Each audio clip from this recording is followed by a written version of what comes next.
Assalamualaikum warahmatullahi wabarakatuh. Apa kabarnya teman-teman? Balik lagi di kajian online.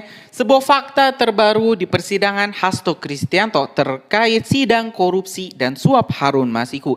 Di mana teman-teman di sini ternyata ada campur tangan Ketua Umum PDIP Ibu Megawati Soekarno Putri yang mengharuskan KPK meng-cross-check bahkan melakukan pemanggilan kepada Ibu Megawati Soekarno Putri. Karena di sini teman-teman perintah, ada kata-kata ini adalah perintah dari Ibu Megawati Soekarno Putri untuk memerintahkan Hasto Kristianto mengamankan Harun Masiku. Tentu teman-teman ini memang baru sebuah kesaksian di persidangan, tapi ini menjadikan sebuah babak baru dari sidang Hasto Kristianto. Karena kalau misalnya memang benar ini Ibu Megawati Soekarno Putri memberikan instruksi langsung kepada Hasto Kristianto untuk mengamankan atau melindungi, membantu Harun Masiku kabur dari penangkapan KPK, maka bisa saja Ibu Megawati Soekarno Putri menjadi Presiden Republik Indonesia pertama yang diperiksa oleh Komisi Pemberantasan Korupsi. Memang ini akan cukup memalukan kalau misalnya ada seorang presiden yang terbukti melakukan tindak pidana korupsi atau bahkan sampai di penjara. Karena itu teman-teman, saya rasa sidangnya akan sangat alot. Adu kekuatan antara KPK dan juga PDIP juga pasti terjadi, dan tidak hanya di pengadilan tapi di akar rumput, di lapangan, di jalanan. Demonstrasi besar-besaran juga pasti terjadi. Kita bisa bayangkan dengan jutaan pengikut loyal yang sangat berani, teman-teman, bahkan berani menentang hukum. Kalau misalnya ini Ibu Megawati Soekarno Putri ditangkap oleh KPK, dijadikan tersangka, kita bisa bayangkan bagaimana PDIP memobilisasi pasukan kader-kadernya untuk melakukan demonstrasi besar-besaran, dan bahkan bisa diperkirakan lebih dari ratusan ribu kader PDIP siap turun ke jalan, dan mungkin angkanya bisa mencapai jutaan kalau misalnya PDIP diganggu, khususnya ini Ibu Megawati teman-teman ditangkap. Nah, seperti apa sebenarnya informasinya? Kita telah kumpulkan berbagai informasi kredibel terkait hal ini, dan apakah benar ini Ibu Megawati Soekarno Putri terlibat dalam kasus suap dan korupsi Harun Masiku? Mending kita simak video selengkapnya. Sekjen PDIP Hasto Kristianto dilaporkan terlibat pengurusan pergantian antar waktu atau PAW anggota DPR RI Harun Masiku dari Rizky Aprilia atas permintaan Ibu. Pernyataan itu terungkap dalam sidang lanjutan kasus suap dan perintangan penyidikan kepengurusan PAW Harun Masiku terdakwa Hasto Kristianto di Pengadilan Tipikor Jakarta pada Kamis 24 April. Hal itu disampaikan Komisioner Bawaslu Agustiani Tio Fridelina saat hadir sebagai saksi dalam sidang tersebut. Tio menyatakan hal itu diketahui dari keterangan ex-kader PDIP Saiful Bahri yang sempat berkomunikasi dengannya soal PAW Harun Masiku. Namun tak dibeberkan secara rinci siapa sosok ibu yang dimaksud dalam BAP Tio Fridelina tersebut. Sebelumnya, Tio mengatakan bahwa Saiful membeberkan proses kepengurusan PAW Harun Masiku yang dipantau. Setelah itu, jaksa membacakan berita acara pemeriksaan atau BAP percakapan Tio dengan Saiful Bahri pada 6 Januari 2020 silam.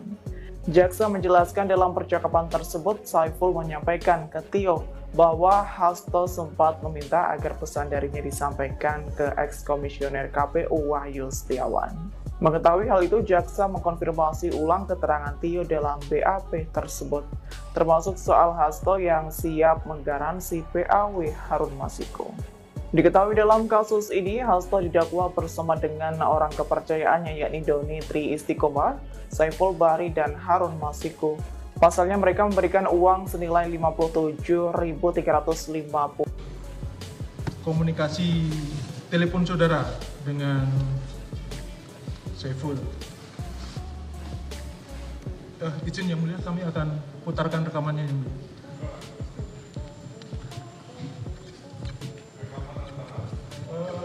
Ini rekaman tanggal 6 Januari antara saksi dengan saudara Saiful.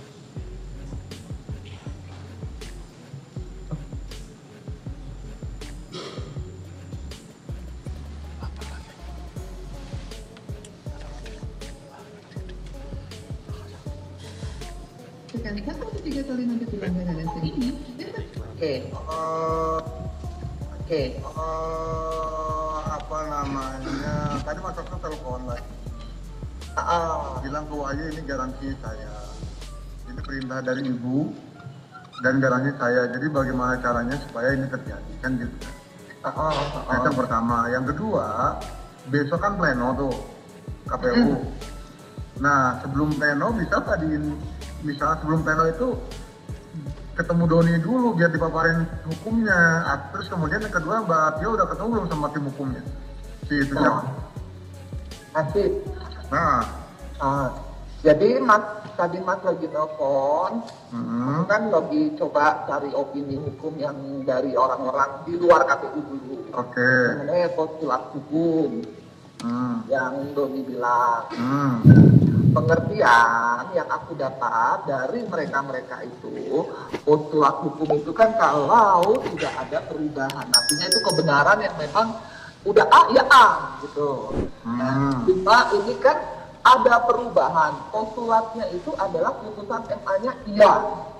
Tapi kan ada yang berubah kemudian karena ternyata diketahui belakangan ada perubahan angka kan begitu. Jadi kalau kita masih berkeras dengan postulat hukum itu untuk MA-nya iya postulat, tapi untuk keputusannya ini tidak bisa postulat katanya. Aku tadi kan telepon juga si Wahyu. Aku minta direm waktu untuk hakim. Nah, jadi aku jam 4, jam 3-an nanti aku telepon. Nah, Wahyu kondisikan hakim. Nanti jam 4 itu ketemu dengan hakim. Itu dengan divisi hukumnya. Nah, sekarang aku juga mau minta izin bawa Doni. Gitu, jadi langsung ketemu hakimnya di situ. Bagus dong. Nah ini aku belum tahu dengan hakim dengan Doninya oke apa enggak. Tapi Ya aku Doni bisa, oke. bisa. Ya coba aja kalau mau oke kan Doni bisa kita panggil. Jadi gini prinsipnya adalah bahwa kita ya kan menggiring aja, menggiring hukum, menggiring ketentuan hukum gitu loh Mbak. Bahwa postulat yang tafsiran yang paling benar tafsiran versi kita. Itulah yang kita nanti canangkan ke semua stakeholder. Iya, kalau pengertian Walaupun di luar sana kan ada tafsiran postulat ini hanya MA, yang lainnya enggak, kan jadi kan? Nah kita harus bersikeras, harus sefrekuensi dengan KPU, harus sefrekuensi dengan kita, di mana postulat yang dimaksud postulat versi kita. Nah Gitu aja. sama kalau memang tidak memungkinkan, aku pengen tahu lo punya way out nggak untuk masalah ini kan gitu. Ini sekarang kan kesalahan ada penghitungan di kalian kan gitu. Nggak ada way out dong, nggak ada dong. Itu solusinya kita tahu Mbak, mereka itu jangan-jangan postulat, ya kan? Mereka itu cuma ke PAW way out-nya. Sementara kalau bicara PAW Mbak, nggak usah kita operasi. Kita langsung pecat aja sih itu. Dirinya ya? Dirinya, nggak perlu butuh bantuan KPU itu, dipecat otomatis KPU ikut itu. Nanti ya dong. Ya kan? Apa Ya, aja? ya kalau untuk PAW Mbak, kita tinggal mecat aja otoriter aja tuh. Butuh KPU nggak butuh, cuma administrasi aja. Ya, cara ininya kan KPU. Mereka yang mengurus. Nah, aku coba ngomong lagi. Sehingga ini kenapa ada ini adalah opsus untuk meneguhkan kedaulatan tafsir hukum. Gitu dong, kayak gitu. Nah kemudian nanti di jam 4 aku bisa hadir nanti kalau mau dibutuhkan. Kalau aku sih berharap kita bertiga bisa juga ketemu dengan Wahyu dan Hakim. Iya betul, sebelum pleno kan berarti kan? Kan plenonya besok bos. Nah besok plenonya gitu. Kalau agak sorean boleh Mbak, lebih baik Mbak. Aku sih mintanya tadi jam 4. Nggak, agak sorean lagi lebih baik, lebih santai ngobrolnya. Nggak, karena ketemunya di KPU Mas. Oh di KPU? Iya. Ya udah, siap. Nanti kita standby deh, Doni standby nanti. Iya, itu tadi yang kemudian saudara terangkan di BAP nomor 33 tadi ya, yang sudah ditanya rekan kami. Kemudian terkait dengan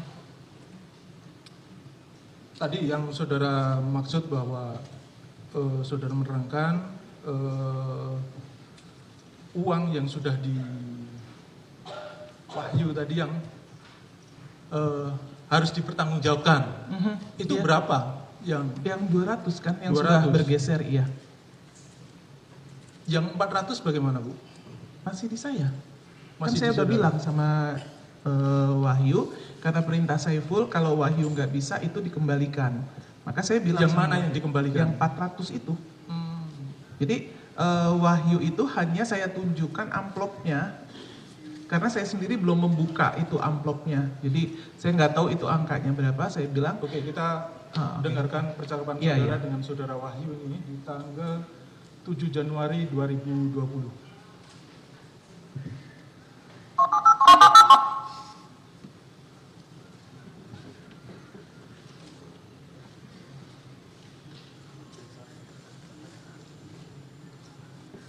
Halo. Iya, Mas. Halo Mbak, Gimana, Mas? bisa saya telepon? Iya. Iya. Mbak, Gimana jadi? tadi saya sudah ketemu Tuni. Ah, Saya sudah ketemu Tuni. Ya biasalah dengan logika-logikanya gitu kan. Tapi akhirnya dia bisa memahami, terus ya udahlah masih upayakan sekali lagi. Coba ngomong baik-baik dengan ketua lobi, siapa tahu ada salah. Kalau itu solusinya gitu. Cuma kan dia nyinggung-nyinggung masalah duit. Nah, terus saya ngomong gitu. John, saya sudah menerima dana dari Mbak Tio sejumlah 400. Saya ngomongnya gitu. Sejumlah 400. Dan saya tentu akan mempertanggungjawabkan. Dan ini memang dana ini masih ada pada saya, belum saya distribusikan karena situasinya tidak memungkinkan. Oh iya mas, ya mas, aku paham mas. Kan lebih baik seperti itu kan Mbak? iya. Terus saya pasang strategi gini Mbak. Ini nanti malam saya mau jeng-jeng sama. Jadi yang mana, Bu, yang dipertanggungjawabkan? itu kan KPK menyitanya dari saya. Artinya 400 itu masih ada sama saya. Jadi belum bergeser sama sekali dan KPK mengambilnya.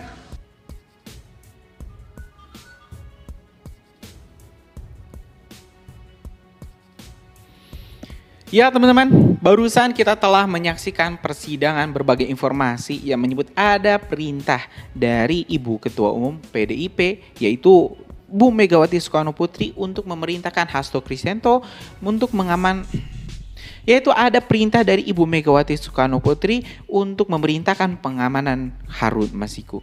Gimana pendapat Anda semua? Apakah memang ada campur tangan Megawati dalam kasus suap dan korupsi Harun Masiku sehingga Harun Masiku ini kasusnya teman-teman sudah berlangsung lama sekali, mungkin 5 tahun yang lalu, tapi sangat sulit untuk diungkap apakah memang waktu itu KPK berada di bawah kendali PDIP dan juga Ibu Megawati, dan seperti apa kelanjutannya tentu kita bakal terus kawal perkembangan terbaru dari sidang kasus kita bakal terus kawal teman-teman perkembangan terbarunya. Tulis pendapat Anda di kolom komentar. Mungkin itu informasi kita hari ini. Terima kasih. Assalamualaikum warahmatullahi wabarakatuh.